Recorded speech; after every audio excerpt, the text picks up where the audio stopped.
Joining us now, Attorney General of the great state of Missouri, the Show Me State, Eric Schmitt. It's good to see you, sir. Thank you for joining us. So, give us the lay of the land, like where everything is currently right now, because I can't imagine that anybody in Missouri or involved in whether it's Columbia schools or wherever that wants, everybody I know hates the whole mask mandate, especially the kids. Give us the lay of the land. Where are we at with this? Yeah, so you mentioned that there's two big fights that are going on, and obviously there's another one coming with Joe Biden announcing he's going to have a vaccine mandate for 100 million Missourians, and Missouri will be the first state to file a lawsuit to stop that too. So not only are we pushing back against the federal government on this kind of overreach, but also at the local level where you see these petty tyrants who've gotten power. They got power a year ago. They're never going to let it go. I mean, you had Joe Biden, 2 days ago saying that, when can Americans go back to normal? When we get to 98% vaccination rate. It's insane. They're never going to let this go. They've been exposed to what this really is, which is about power and control. And by the way, that's what's happening in schools right now. So on the school front, I just fundamentally don't believe in the forced masking of 5-year-olds. I think that parents and families can make these important decisions, not bureaucrats. There's no widespread study that shows that this is actually effective for kids. In fact, there are a bunch of studies that show there's emotional and psychological issues, learning issues associated with this. And so we're fighting back. So we filed a lawsuit against Columbia School District, and we're trying to set the stage here to make sure that these go away in school districts. And by the way, as you said, if parents want to send their kids to school in a mask, this is America. If you've been vaccinated and you want to walk around the park all day long with 6 masks on your face outside, this is America. That's not what I would do. But stop telling everybody else what they have to do. Stop telling the government mandating these things, because I think this is an important issue about who we are as a country. America's been the freest country in the history of the world. I don't want to live in a biomedical security state. So we have to push back on every front because they're not going to let this go. So, and we've got the issue, obviously, with the schools, but then also with these counties. St. Louis County, you're familiar. It's the largest county in the state, 1 million people. We've beaten back that mask mandate several times. The county executive's coming back again. We're going to push back against that. It's just, it's lunacy. And, people have had enough of this stuff. Yeah, nobody wants an Australian type lockdown and crackdown on people who aren't wearing masks. And I'm never going to get over, what was it, the head of their health minister saying, if you're going to go to a pub and you're going to have to drink your beer through a mask and do all this. I mean, that's no one can live that way. It's anti-science. I thought we were supposed to follow the science. And that's the problem that I have. We're talking with Missouri Attorney General Eric Schmitt, because if people were really following the science and they were looking at they were actually looking at scientific studies done on what particles are filtered through what type of material that people wear over their faces, then I think that there would be a way, way different positioning from even people like Sam Page in St. Louis County on this. Yeah, and you've got some of the same Australian videos. You've got somebody on a bullhorn on a beach telling people laying on the beach to wear your mask. I mean, they're literally outside in the sunshine. And this is where, this stuff, people have lost their minds with this. It's become like this genuflecting to some altar of wokeism, I guess.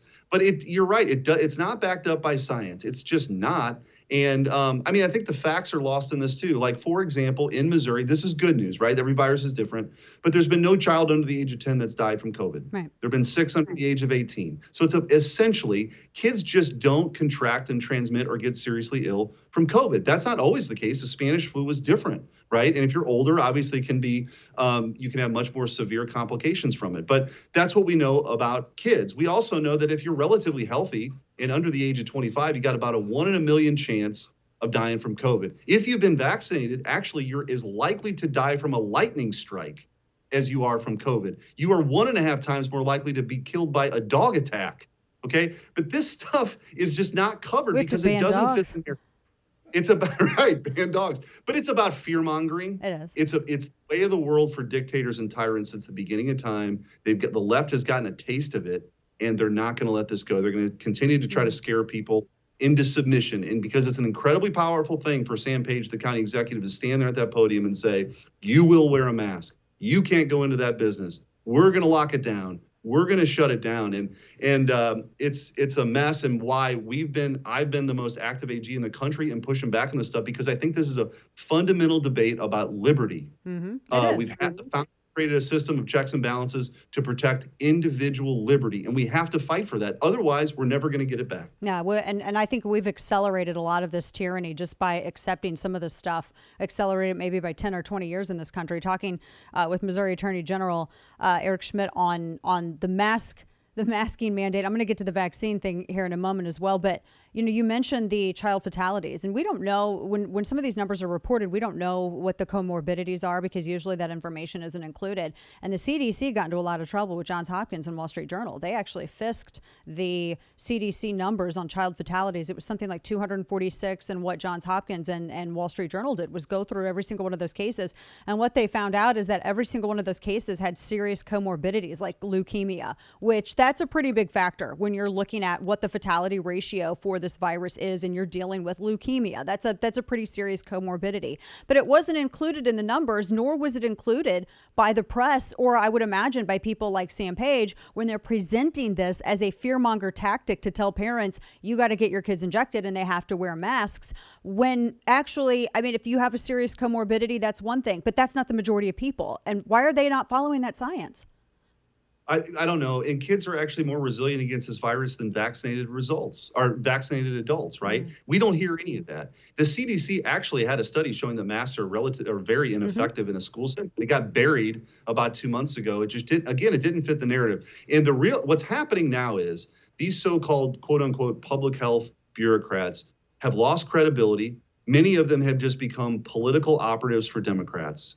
And that's a terrible thing, right, for getting information, because I think conservatives would say, just get the information out there. Let people make their decisions. If they want their kid to wear a mask, they don't want their kid to wear a mask. That's a family decision. But this kind of central command here is antithetical to who we are as a country. And people have options now. We know a lot more about this than we did a year ago. We know that kids are, at very little risk here of getting seriously ill. And yet we have people who are demanding that 5-year-olds who, by the way, it's affecting their learning. It's causes physical issues, certainly psychological and emotional issues. We know all of that, but yet you balance that with the relatively low risk. It just doesn't matter. And science is supposed to rule the day here, right? That's what we're told, but yet the left continues to ignore it. And that's why I think we have to fight back. We have to fight back on every front on this, because if you give an inch, they're going to take a mile, they're going to take another mile, and it's never going to go away. And Dana, I said this before, you watch a year from now, because of some new variant, right, they're going to say it's not safe for in-person voting, and that signature verification is just kind of too difficult, and that we ought to have political operatives collect grandma's ballot, right? Mm-hmm. They're going to use this as long as they use it until we stand up and we push back and say enough. Yeah. And I've been across the state. I was in a living room 2 weeks ago with 100 moms who've never been involved in politics before, who've had enough. They want the best for their kids. I think it's great that people are showing up these county council meetings and these school board meetings. There's a bubbling up of energy. People have had enough. They want their country back. Now, I think that's a great point. Missouri Attorney General Eric Schmitt's joining us to talk about these mask mandates. You mentioned the vaccine mandate as well, and I know that as AG, you've been, I think maybe one of the most vocal ones in the country on pushing back on this stuff. And I'm going to ask you about the border issues here in a moment. But this vaccine, looking at some of the details of this, because now it looks like the fine could be anywhere from $70,000 to $700,000 if some of these businesses with 100 or more employees, if they fail to mandate vaccines, according to the Vaccine Enforcement Mechanism, it's page 126 of the 2,400 something whatever page bill that they're pushing through, the Build Back Better bill. To me, it seems like if you're going to mandate this stuff, you're going to mandate $70,000 to $700,000, something that could bankrupt a business, a small business that drives 60% of the economy. You better make sure that the vaccine actually inoculates people, and you also should assume liability for any kind of adverse reaction. Otherwise, where's the justification to demand people get an injection? I mean, I love vaccines, but I think that there has to be accountability for the government. You can't mandate that someone inject themselves with something. How are you going to handle this as AG of Missouri? Because this is going to be a fight, and it could pass. Yeah, and I think that it's probably the more likely option is that Joe Biden moves forward, and it could be this week on the OSHA executive action, right? I guess they could get something through Congress. I'd be a little surprised, but no matter what, we're going to push back because this is unconstitutional. And this is about, all you need to know, this is about command and control. It is about you will comply or we're going to put you out of business. If you think about that, I mean, it's happening at the local level, but the federal government to come in and say, if you don't do exactly what we say, when we say it, you're done. People, I think, are waking up to how dangerous this really is because they've never said, Dana, what's the end to all this, right? When does this end? What are the numbers that support, and I guess it's 98% vaccination, Joe Biden, which is never going to happen, but maybe that's the point, right? And I think our antennas should be up. So what are we going to do? So a minute, if that happened, obviously we would have a different legal strategy, but I think what we're focused on here more immediately is Joe Biden is going to issue an unconstitutional executive action, executive order, an emergency order that's not, substantiated or allowed by any kind of federal statute in Missouri. And I'm sure other states are going to file a lawsuit immediately, and we're going to win because it's illegal, just like we won at, the Supreme Court on the Remain in Mexico policy. The founders were very, very concerned and put very important protections and safeguards to make sure that no one branch, no one person, no one agency got this kind of power. The idea that one man or one woman could sign a piece of paper and force the vaccination for 100 million Americans without any statutory authority is very dangerous, which is why we're going to file a lawsuit. We're going to push back aggressively, and we're going to win because there's no basis for any of this. And I think all of these fights are important. And I think we'll look back one day and be very proud. Conservatives will be very proud that we stood up, even in the face of the ridicule, these segregation tactics that they're starting to move forward, the contempt that the left will have for anybody who disagrees with them. And all we're saying is let people make these decisions. This is stuff that you could look back in history and these authoritarian regimes have employed before. We just can't allow it to take root here in America. Exactly. Last question for you, Missouri Attorney General Eric Schmitt, talking about the pandemic and all of these mitigation efforts, but the one effort that actually is not really being attempted by the administration and all the people who are talking about how so concerned they are. They want to mask your kids and everybody should be forced to get an injection. But hey, the southern border, and as AG of Missouri, you joined Texas as well. You talked about the Remain in Mexico policy because all the states are affected by this, especially when we learned that thousands of people are being carried further inward into the interior of the country, despite no tests, there's no Vax Pass. They didn't have to prove that they were negative for entry like an American citizen would when returning to the country. I just want your quick thoughts on this before we head out. Yeah, look, every state has an interest in this. Missouri, we've been very aggressive in pushing back and tackling human trafficking. Mm-hmm. And we know that the cartels, right, are not just trafficking drugs, they're trafficking people. And there's very vulnerable people who are being abused through the human trafficking because we have an open border.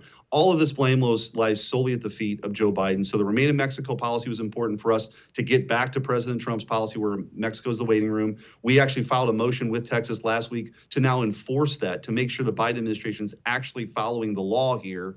And we also, on the Title 42 issues, making sure people are being expelled who are a health risk. Because as you said, there seems to be this great concern with 5-year-olds wearing masks all day long, but the Joe Biden doesn't care at all that you have people coming across the border with COVID. Yeah. So it sends very mixed messages here. So we're going to do everything we can to fight back. And again, we've been successful. We've beaten Joe Biden at the Supreme Court before. We intend to do it again.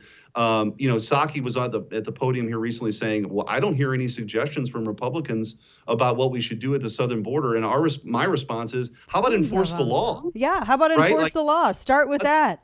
We're out of time, unfortunately. Yeah, but I know we'll be talking again because there's just too much. There's too much happening. But Missouri Attorney General Eric Schmitt, so good to talk with you. Thank you so much for all you're doing on behalf of Liberty. We'll talk with you again soon. Take care. Thanks, Dana. Of course. Good to see you.